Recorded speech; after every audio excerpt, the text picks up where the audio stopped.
Reflections. Your daily dose of strength and motivation. Reflections.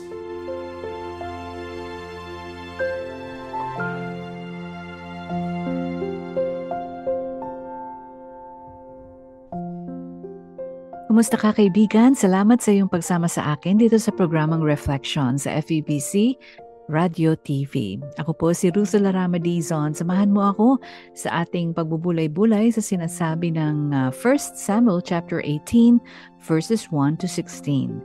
1 Samuel 18 verses 1 to 16. Medyo mahaba po ang ating papag-aralang verses for today, kaya I would encourage you to read 1 Samuel chapter 18 verses 1 to 16. Dito po makikita natin ang naging reaksyon ng dalawang miyembro ng pamilya sa naging success ni David. Tayo po ba, how do we handle success? How do we react when people around us become more powerful, more beautiful, more smart, wealthier, more successful, funnier, prettier, lahat na ng nakuha na nila. How do we respond to other people's success? Sino ba sa tingin mo yung parang mas nakakalamang sa'yo? They seem to have the perfect body, the perfect marriage, the perfect house, the perfect vacation, the perfect kids. How do we deal with those people's success? Yan po ang aking gustong iwan sa inyo sa atin pong pagbubulay-bulay ngayon sa sinasabi ng 1 Samuel chapter 18. Diyan po ay makikita natin kung paano nag-react si Saul at ang kanyang anak na si Jonathan sa success ni David.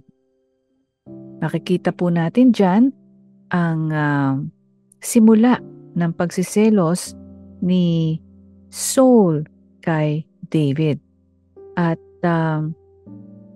si Saul po ay nag-respond sa success ni David first with comparison and then rejection, while Jonathan, yung anak ni Saul, ay nag-respond naman sa success ni David with celebration. Noong una pong marinig ni Saul ang words na song na kinakanta ng mga kababaihan na Saul has killed his thousands but David has killed his 10,000s, sa halip na siya'y matuwa sa kinanta sa kanya, dahil sinabi naman doon that he is a good warrior, nag-focus po siya sa comparison agad. Yan po ang nagsimula ng selos ni Saul, comparison. Comparison po can be attributed to when we rank God's will for our life against others. It's when we put our life against other people's lives and then irarank natin who got the better deal from God. Sino ba ang mas pinaboran ng Panginoon?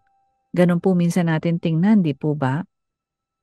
Kaya po, minsan, nagsisimula pa yan sa mga comparison nung sino ba ang mas maganda, mas matalino, mas mayaman, mas mabait. Pagkatapos naman nating mag-compare, ang susunod niyan, sa ako din, magigirin akong ganito at ganyan, Pinipilit nating abutin yung akala natin ay naabot na ng ibang tao.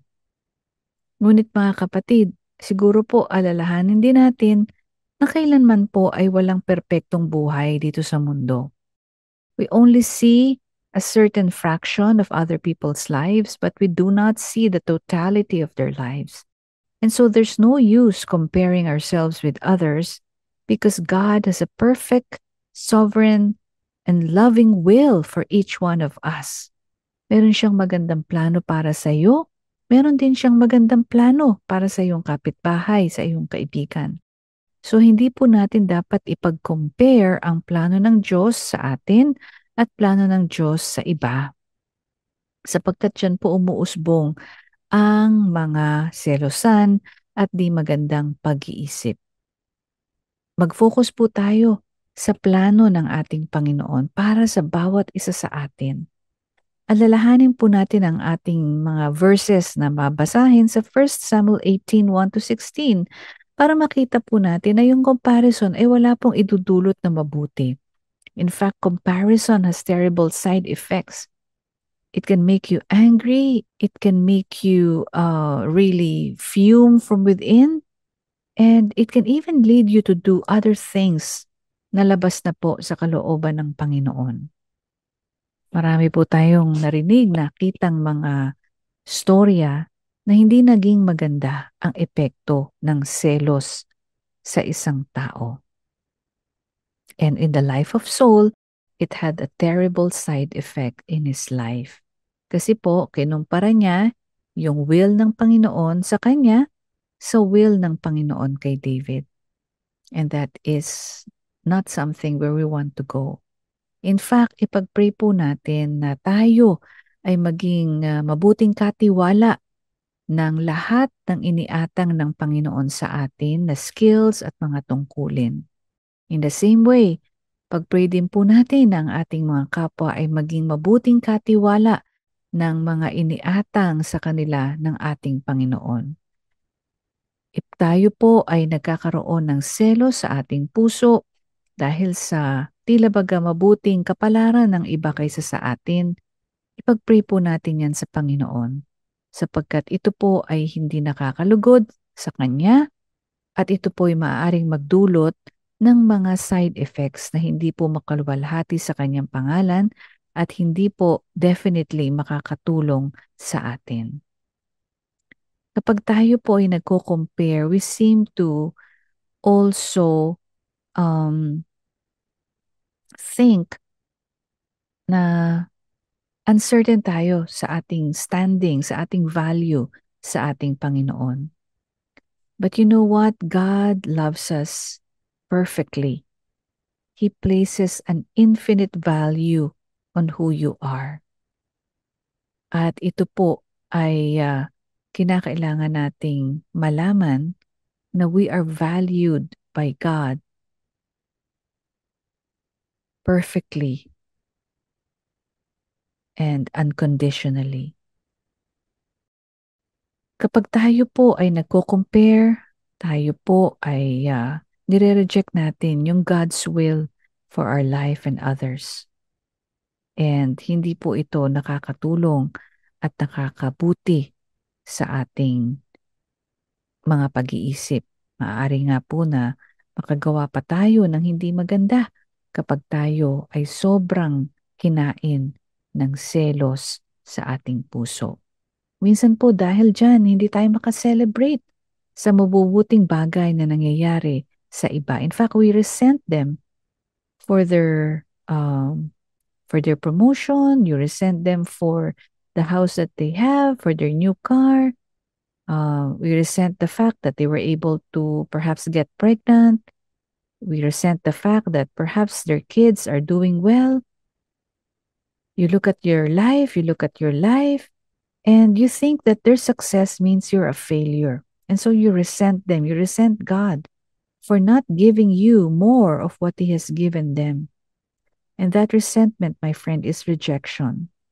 You are saying, I reject God for what you're doing in their life. And I reject what you're doing in my life because you gave me a bad deal. Hindi po yan nakakatulong sa atin because we forget that Jesus Christ loved us so much that He willingly paid the price for our sins and gave His life for us. Kapag tayo po ay nagsustruggle with comparison or rejection, bigay po natin ito sa ating Panginoon. Tingnan po natin ang ginawa ni Jonathan. He rejoiced, he celebrated with David. He made a covenant with David because he loved him as his own soul. And he stripped royalty and became his friend and biggest supporter for the rest of his life. Instead of seeing people for their success, we can see them for their stewardship. Ipag-pray po natin na alagaan natin ang mga na mana natin sa Panginoon ng mga skills and talents and ang mga ipinagkatiwala sa atin ng Panginoon. And ang ibang tao rin po ay merong binigay sa kanila ang Panginoon, and let's pray that they would be able to use it wisely. My friend, if you are jealous, it's a crushing weight to carry. It is exhausting. It can be draining, di po ba? And if you are in this situation, let us confess this to the Lord and give this emotion to Him. And I'm pretty sure that when we cry out in desperation, when we cry out in an authentic way to the Lord, for the Lord to lift us up and carry us out of our jealousy, I know that the Lord will carry us through. Let's learn from Jonathan, let's learn from David, and also learn from Saul about the destructive power of jealousy and how submitting to God's plan and celebrating with others about the good favor that they have received from the Lord.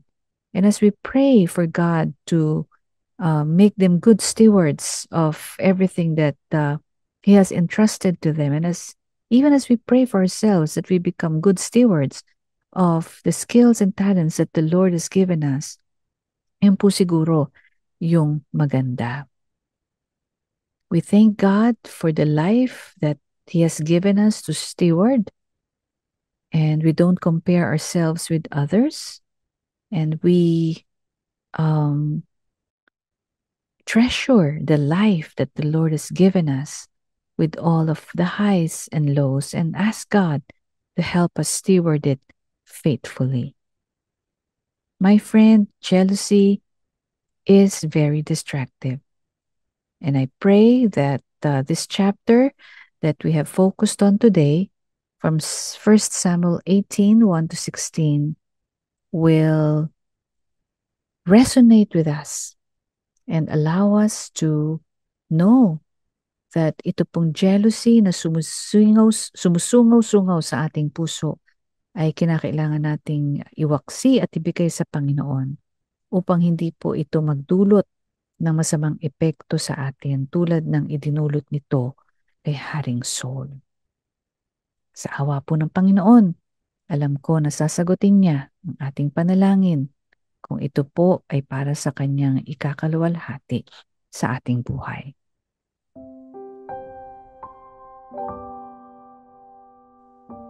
Tayo po ay manalangin. Panginoon, lumalapit po kami sa inyo, confessing our propensity to jealousy. Madalas po kaming mainggit, Panginoon, sa aming nakikita, sa aming paligid, lalo na sa social media. At madalas, Panginoon, ito ay tumutusok sa aming puso. At minsan, nakakapanghina sa amin, nakakapagpalungkot sa amin when we compare our life with others for the seemingly perfect life that others have. We fail to appreciate the life that you have given us, the blessings that you have already given us. We fail, Panginoon, to celebrate that.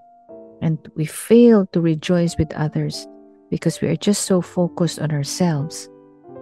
And when we compare, we reject you in our lives. When we build resentment over how we perceive things to be happening. O Panginoon, patawarin niyo po kami. Linisin niyo po ang aming puso sapagkat hindi po namin kayang harapin ang mga ito. Ngunit alam namin, Panginoon, na Ikaw ang Diyos, aming pinaglilingkuran, na tunay na nagmamahal sa amin at wala pong imposible sa inyo.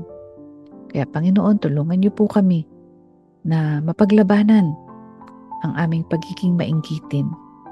Palitan niyo po ito, Panginoon, ng mabubuting isipan, mabubuting espiritu na nagmumula sa inyo upang ang aming isipan ay mapukol sa inyo at hindi sa aming mga kapitbahay, sa aming kaibigan, sa aming nakikita, sa aming paligid at sa social media. Tulungan niyo po, Panginoon, na kami maging mapagpasalamat sa lahat ng biyaya na ibinigay mo sa amin sapagkat napakarami nito, Panginoon. Nakatingin kami sa iba, kaya kami natitisod. Kaya, Panginoon, tulungan niyo po ako, tulungan niyo po kami, ang mga nakikinig sa aming programa, na ikaw ang aming tutukan, ng aming pansin, at maging mapagpasalamat. At tulungan niyo po kami na matutong maging masaya para sa iba, para sa ikakalwalhati ng iyong pangalan. Sa pangalan ni Jesus na aming Panginoon at tanging tagapagligtas. Amen. Basahin niyo po ang 1 Samuel 18, 1-16 at sana po dito ay mangusap ang Panginoon sa ating lahat na ang pagiging jealous, seloso at mapang-inggit ay wala pong kapupuntahang maganda. Tayo po'y patuloy na kumapit sa Panginoon, tumingin sa Kanya at maging mapagpasalamat sa lahat ng Kanyang ginawa, ginagawa at gagawin pa sa ating buhay. Ako po si Rusa Darama Dizon. Maraming pong salamat sa inyo at sana po ay pagpalain tayong lahat ng ating Panginoong may kapal ngayon at bukas. Reflections. Your daily dose of strength and motivation. Reflections.